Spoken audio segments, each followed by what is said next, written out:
बेनि खोथाया दिनै आं बिपिएफआव हायनायनि खोथाया दिनै आंथ' जेनेबा इउपिपिएलआव दङमोन गोदोनि समाव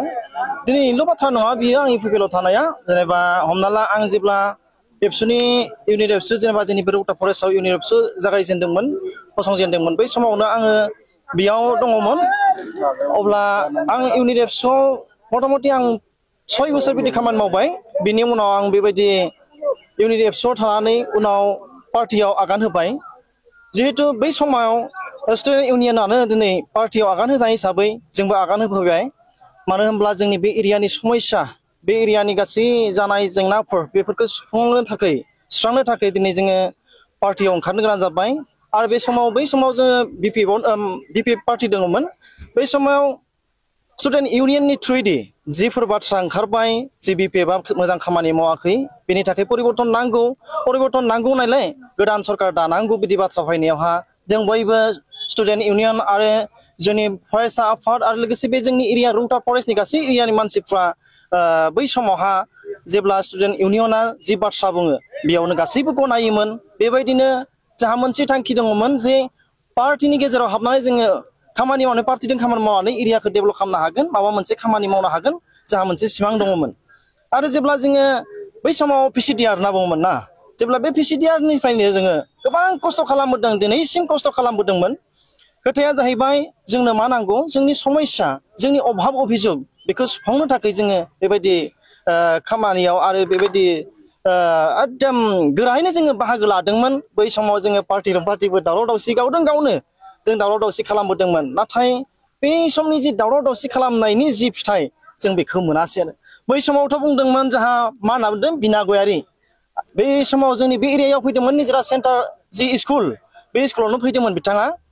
जोंहा प्रमद बर' सरकारा माबा मोनसे खामानिखौ नोंसोरनि एरियायाव लामा सामानि स्कुलनि समस्या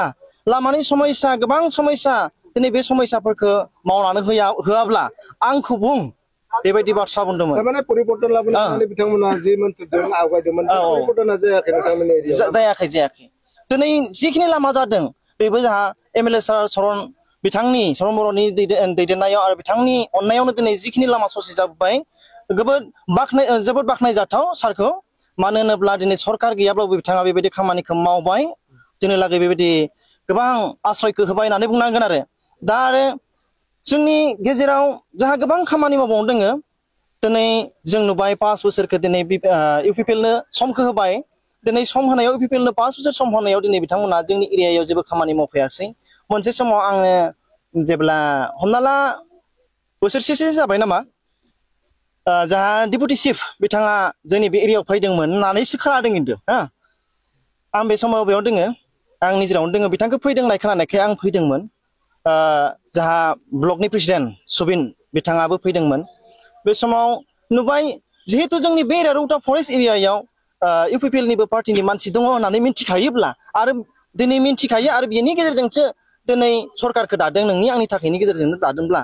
दिनै बे एरियानि समस्या बिनि हाल साल बेखौ सोंनो थाखाय जोंनि गेजेराव सोंनो थाखाय जेबो समखौनो होनो हाया बिथाङा ओरैबायदि मोनसे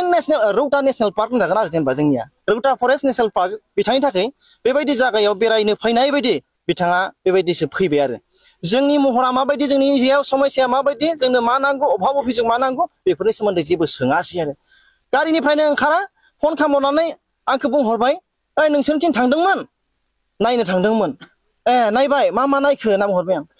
खिन्थु जोंजोंथ' फंसेबो रायज्लायनो बेबायदि समखौ होनो हायासै होननानै आं बिसोरखौ बुंहरदों जोंहा ब्लकनि प्रेसिडेन्ट बिथांखौ आं बुंहरदों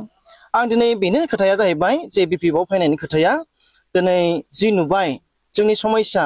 बे समस्याया दाबो जोबाखै जोंहा जोंनो नांगौ दिनै जोंनि बे एरियायाव एमइ स्कुलनि गोनांथि दङ आरो लोगोसे जोंहा जेजेएमनि जि दैनि गोनांथि दङ जोंहा जि फिसा बरिं जावदों दिनै बे फिसा बरिंजोंथ' जोङो रायजो खुंनो हाया आरो रायजो राजाया बेजों सन्तुष्ट जाया मानो होनब्ला